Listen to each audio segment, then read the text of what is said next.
আখেরাত কি? টাকা 30,000, অসংখ্য বড় লোক, ভদ্রলোক, অসংখ্য জেনারেল শিক্ষিত, অসংখ্য সম্পদশালী ব্যক্তি সবাই মিলে মনে করে আখেরাত মানে হইল কিছু দান সদকা। এতটুকুই কয় আখেরাত। এই তো টাকা দিছি মসজিদে 30,000। আমার তো কত ভদ্রলোক বলছে জীবনে সমস্ত সুদের লেনদেন, পুরাটা শরীর তার সুদে। তে যে হাসে, লোনে হাসে, কানলেও লোন, গাড়ি বাড়ি বাজার সদাই পুরাটা বডি লোন, সুদে। আর কিন্তু দোয়া, হুজুর দোয়া করবেন, গ্রামে একটা এতিমখানা দিছি, 60 জন ছেলে এতিমখানা খায়। আখেরাতের বুঝ করে রাখছে। ওই যে 60 জন বাচ্চা যে কি খায়, এতিমখানায় ভাত খায়, এই জান্নাত। আখেরাতের বুঝ করছে। আর নিজে সুদ খায়, বুঝছেন?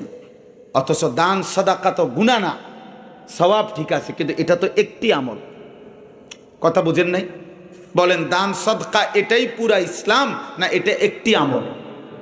100 কোটি টাকাও যদি দান করে তাহলে একটি সেজদার মোকাবেলায় যথেষ্ট হবে তো? মানে এক ওয়াক্ত নামাজ ছুটে গেল, মাগরিবের ফরজ, বিনিময়ে আমি 100 কোটি টাকা দান করলাম, সমান সমান হবে তো? তো 100 কোটি টাকা আমি দান করলাম, কিন্তু আমি 10 কোটি টাকা সুদ খাইলাম, তো এই 10 কোটি টাকার সুদ যেই গুনাহ, এটা আমার 100 কোটি টাকার দানের দ্বারা এটা মাফ হয়ে যাবে তো? তাইলে আখেরাতকে আমরা, নওজোয়ান ভাই তোমরাও আজকে মামুলি, অনেকে তোমরা অনেক কিশোর যুবক ছেলে, তোমাদের মাথায় অনেকের যে আখেরাত মানে শুধু শুক্রবারের জুমার নামাজ, 2 রাকাত নামাজ। ইমাম সাহেব যতক্ষণ নামাজে না দাঁড়ায়, নিয়ত না বাঁধে, অতক্ষণ পর্যন্ত ওই মসজিদে যদিও ঢোকে, কিসের খুতবা, কিসের ওয়াজ, ওর ধান্দা নিয়ে আসে, হয় মোবাইল টিপতেছে, নয় পাশের জনের সাথে কথা বলতেছে, বিরাট বুদ্ধিজীবী বুঝাইতেছে কিছু না কিছু। ইমাম সাহেব বেচারার 45 মিনিটের বয়ান, এটাও শেষ, খুতবা হইছে মাঝখান দিয়া, এটাও শেষ, কোনো কিছু তার পরোয়া নাই, কারণ এগুলো তো তার চাপটার না, তার তো আখেরাত বলতে কিছু নাই, তার তো হলো দুনিয়া। তো বলে শুক্রবারে আসলে কেন? ওই যে মানুষে কানাঘুষা করবে যে তুই তো এমন আবু জাহেল, তুই তো কদ্দুর শুক্রবারেও পশ্চিম দিকে আসার খাস না, তোর মতো অজাত মুসলমান হয় কেমনে? এই কথাটা যদি কেউ না বলতো তাহলে এই নাফরমান শুক্রবারেও যাইতো না। এই মানুষে বেশি মন্দ সন্দ বলে শুক্রবারে না গেলে, এই জন্য লজ্জায় পড়া 2 রাকাত নামাজ পড়ে। আখেরাত মানে 2 রাকাত নামাজ। কথা বলেন না কেন? এই বলো না ভাই, জান্নাত মানে শুক্রবারের 2 রাকাত নামাজ।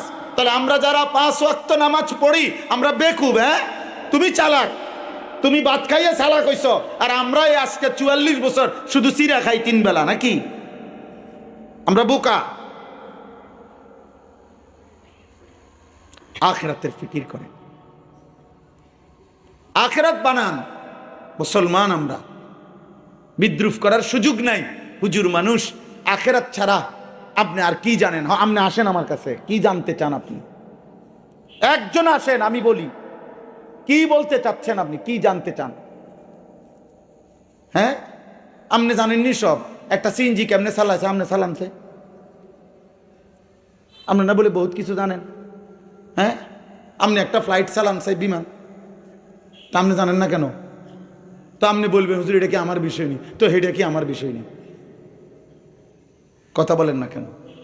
হ্যাঁ, মাঝে মাঝে কিছু বুদ্ধিজীবী দেখেন না, একজন হুজুর, হুজুরের ব্যাপারে ওনাদের দাবি হলো হুজুর সাহেব ডাক্তারও হবে, ইঞ্জিনিয়ারও হবে, ব্যারিস্টারও হবে, অ্যাডভোকেটও হবে, এরপরে দিয়ে আপনার এলোপ্যাথিক ওষুধও দিব, হোমিও দিব, কবিরাজিও দিব, আয়ুর্বেদিকও দিব, সব উনি দিতে। হুজুরের কাছে সব প্রত্যাশা। হুজুররা এটা জানে না, ওইটা জানে। তুমি জানো নি বেটা গোড়ার ডিম? তুমি কি গোড়ার গাছটা জানো সেটা কও বেটা।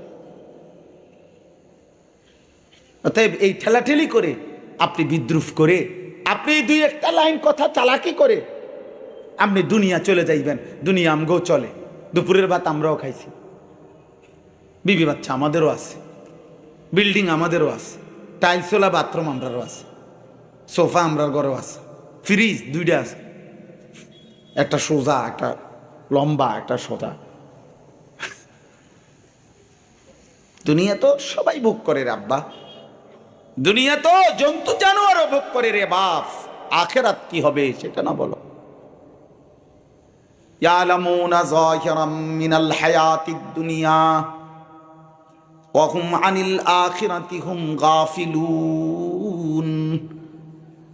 আল্লাহ বলে, বান্দা দুনিয়ার জীবনের বাহ্যিক দিক তো তুমি খুব বুঝলা, কিন্তু আখিরাতের ব্যাপারে তো গাফিল হয়ে রইলা। ইকতারাবা লিন্নাসি হিসাবুহুম ওয়া হুম ফি গাফলাতিন মুরিদুন। আল্লাহ বলে, বান্দা তুমি কি জানো, জানো কিনা বান্দা, হিসাবের দিন, আখিরাতের দিন তো একদম ঘনিয়ে আসলো। 1450 বছর আগে যখন কোরআন নাজিল করেছে, আল্লাহ তখনই বলেছে, বান্দা হিসাবের দিন ইকতারাবা, কাছে চলে আসছে। অহুম ফি গাফলাতিন মুরিদুন। আজও তো বান্দা আমি আল্লাহ থেকে বিমুখ হয়ে গাফলতের মধ্যেই ডুবে আছো।